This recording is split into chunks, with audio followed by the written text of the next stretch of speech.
What's up guys, it's Rob here and welcome back to my channel. Today I want to cover calcium. I want to go over what it is, where we get it from, and how we can absorb it. I don't want to waste any more of your time. I do have a lot of information to cover, so let's...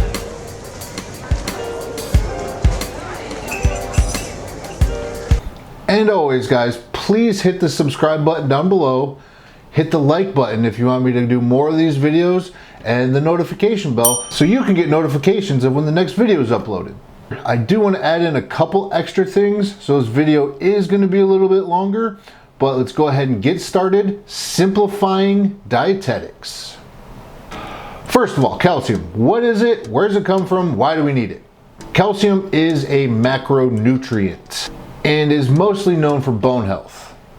What a lot of people don't understand is it actually helps aid the transmission of signals from your brain to its destination. Calcium is also responsible for moving your muscles, for the constant flow of blood, along with releasing hormones. Now, we can't synthesize our own calcium, so we need to get it from our food or from supplementation.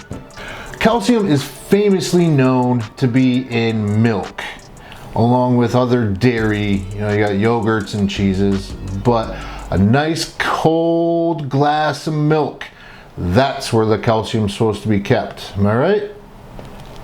Not always the case.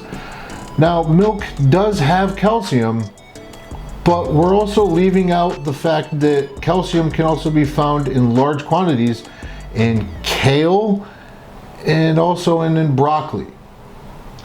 There's many other vegetables that calcium is found in, but if you stick to the dark leafy greens, that's where you're gonna find the most.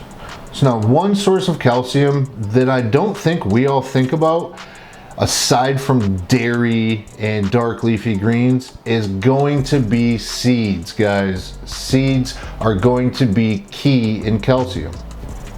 The main seeds I want to focus on today are going to be poppy seeds, chia seeds, sesame seeds, and celery seeds. So like I said, these are nutritional powerhouses. For example, right, 1 tablespoon, which is about 9 grams, is going to give you 13% of your recommended daily intake of calcium. On top of that, seeds also deliver plant-based healthy omega-3 fats and plenty of protein, plus many other micronutrients like copper, manganese, and iron. Now that we know why we need calcium, where we can get calcium, let's talk about optimizing absorption. This is going to be the nerdy, sciencey part that I'm going to try to break down very simply and make it easy for everybody to understand. Now that we know what calcium is and where we can get it, let's talk about how to optimize absorption. Calcium needs vitamin D. It just needs it to absorb it. Where do we get vitamin D from? The sun. Right, so go outside, get some vitamin D, come back in, drink a nice cold glass of milk or some seeds as a snack, and you are going to be rich in calcium. The problem with that is you need one more ingredient, magnesium. So vitamin D and calcium have this really good relationship. It's where vitamin D will let the calcium come in, start rebuilding and making the bone stronger.